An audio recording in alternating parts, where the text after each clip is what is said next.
ایک جن حاضر ہوا اور اس نے یہ کہا کہ میں 1500 سال پرانا جن ہوں۔ ابو جہل کو کس نے مارا تھا؟ حضرت عمر نے۔ تو آپ ہمیں یہ بتائیں کہ سیدنا ابو بکر صدیق رضی اللہ تعالیٰ عنہ دکھنے میں کیسے لگتے تھے؟ اچھا، سیدنا علی کرم اللہ وجہہ کو تو آپ نے دیکھا ہوگا، ان کی زیارت کی ہو، ان کے متعلق ہمیں بتائیں۔ ابھی آپ کی رہائش کہاں پہ ہے؟ کوکاف سے۔ دیکھیں، جادو، جنات، بندش نظر وغیرہ یہ چیزیں ہیں، ان کا انکار نہیں کیا جا سکتا، لیکن یہ اتنی بھی نہیں ہے کہ ہر چیز کوئی جادو جنات سمجھ لیا جائے۔ اچھا، بدر کو آپ نے دیکھا ہے؟ دیکھا ہے۔ فرشتوں کو بھی دیکھا ہے؟ اللہ کی نوری مخلوق ہے۔ ابو جہل کو کس نے مارا تھا؟ حضرت عمر نے۔ اور بچوں کا کیا کردار تھا اس میں؟ سب نے اپنا اپنا کردار ادا کیا تھا۔ احد میں بھی تھے؟ چھوٹا تھا اس وقت میں۔ اور تبوک میں، خندق میں؟ کسی صحابی کی کوئی بات بتائیں جو آپ نے خود سے دیکھا ہو، واقعہ۔ سیدنا ابو بکر صدیق رضی اللہ تعالیٰ عنہ کا رسول پاک صلی اللہ علیہ وسلم کے قریبی تھے، وہ بہت زیادہ قریبی تھے۔ آپ نے زیارت کی ہے ان کی؟ کی ہے۔ چلے ماشاءاللہ۔ تو آپ ہمیں یہ بتائیں کہ سیدنا ابو بکر صدیق رضی اللہ تعالیٰ عنہ دکھنے میں کیسے لگتے تھے؟ چہرے پہ نور، یہ اونچا قد۔ کتنا اونچا قد؟ جسامت کتنی تھی؟ ٹھیک ٹھاک جسامت کی تھے۔ اچھا، سیدنا علی کرم اللہ وجہہ کو تو آپ نے دیکھا ہوگا، ان کی زیارت کی ہوگی، ان کے متعلق ہمیں بتائیں۔ ان کے شجاعت کی مثالیں ہیں۔ اچھا، ابھی آپ کی رہائش کہاں پہ ہے؟ کوکاف سے۔ تو یہاں پہ آپ کیا کرنے آئے ہیں؟ اس دنیا کا بندہ ادھر کسی نے اس کے بچوں کو قید کیا تھا، اس کے پیچھے آیا۔ تو بچے مل گئے؟ نہیں، اس بچی کے ساتھ آپ کا کیا معاملہ ہے؟ اچھی لگتی ہے۔ اچھی لگتی ہے، اس کے ساتھ ہوتے ہیں آپ؟ اچھا، آپ مجھے یہ بتائیں کہ آپ نے وہ مبارک زمانہ دیکھا ہے آپ کی بقول، کیا اس طرح کسی غیر محرم کے پاس آنا آپ کے لیے جائز ہے؟ جائز نہیں، اس کی شدید خواہش تھی، یہ خواہش رکھتی تھی اس چیز کی کہ اس کا کسی بزرگ سے۔ اچھا، اس نے وظائف کی ہیں، پڑھائیاں کی ہیں، چلے کی ہیں؟ دعائیں مانگی۔ اچھا، دعائیں مانگی ہیں۔ تو دعائیں اللہ نے نہیں سنی، آپ نے سنی، تو آپ مدد کے لیے آ گئے۔ مخلوق کا گزر تو ہر جگہ سے ہوتا ہے، جو جہاں سے جس کی چیز سن لے تو اس طرف توجہ ہو جاتی تو دل سے دعا کرتی تھی یا بول کے اونچی؟ ہے، رو کے۔ ہمارا چونکہ روحانی مرکز ہے، لوگ ہمارے پاس علاج کی غرض سے آتے ہیں اور لوگ ہم سے رابطہ بھی کرتے ہیں علاج کے سلسلے میں۔ ابھی ہم نے ایک حاضری کی تھی، تو ایک جن حاضر ہوا اور اس نے یہ کہا کہ میں 1500 سال پرانا جن ہوں۔ جب اس سے معلومات لی گئی اس مبارک دور کی جس سے وہ اپنی نسبت کر رہا ہے، تو وہ معلومات نہیں دے پایا۔ تو نتیجہ کیا نکلا کہ وہ جھوٹ بول رہا تھا۔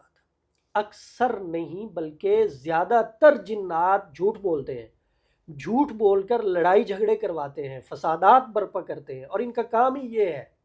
شیطان کے چیلے ہیں اور شیطان ان سے کام لیتا ہے۔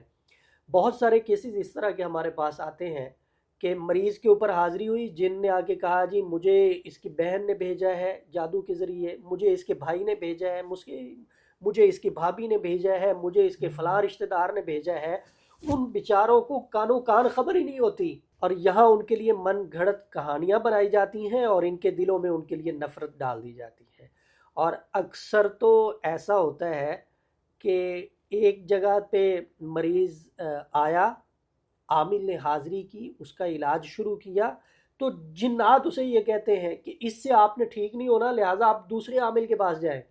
اب جب دوسرے عامل کے پاس جاتے ہیں تو وہاں جنات یہ کہتے ہیں کہ جی آپ بڑے پہنچے ہوئے ہو، آپ کا کام جو ہے ایک نمبر ہے، آپ بڑا اچھا کر رہے ہو، آپ بڑے پہنچے ہوئے ہو، یہ فلاں کے پاس گئے تھے تو فلاں کے پاس جو ہے نا کچھ نہیں ہے، اور الٹا یہ جو ہم کر رہے ہیں یہ اسی کا کیا دھرا ہے۔ مطلب آپس میں اختلافات پیدا کرنے کے لیے یہ جھوٹ بولتے ہیں۔ مقصد ویڈیو بنانے کا یہ ہے کہ کبھی بھی جنات کی باتوں میں نہیں آنا۔ دیکھیں، جادو، جنات، بندش نظر وغیرہ یہ چیزیں ہیں، ان کا انکار نہیں کیا جا سکتا، لیکن یہ اتنی بھی نہیں ہے کہ ہر چیز کوئی جادو جنات سمجھ لیا جائے۔ کوئی حادثہ ہوا تو جادو جنات کا نام دے دیا، کوئی بیماری آئی تو جادو جنات کا نام دے دیا۔ دیکھیں، جادو ہے لیکن ہر چیز جادو کی وجہ سے نہیں ہوتی، بعض اوقات ہمارے کالے کرتوتوں کی وجہ سے بھی ہمارے ساتھ معاملات ہو جاتے ہیں۔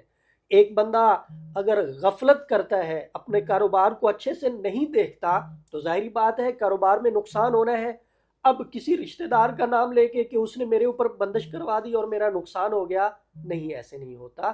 دیکھیں یہ ایک ایسی گہرائی ہے، اس میں اگر آپ جائیں گے تو آپ نقصان ہی اٹھاتے جائیں گے، نقصان ہی اٹھاتے جائیں گے۔ اللہ اور اس کے رسول پہ ایمان رکھتے ہوئے، توحید اختیار کرتے ہوئے، کلام پاک پہ ایمان رکھتے ہوئے آپ اپنی محنت کوشش جاری رکھیں، مسنون دعاؤں کا اہتمام کریں، قرآن پاک کی تلاوت کریں، نماز کی پابندی کریں۔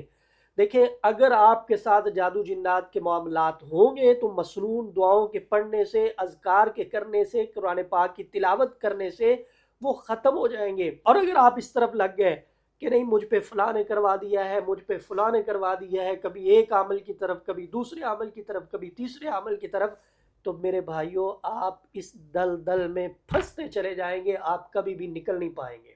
کرنا کیا ہے؟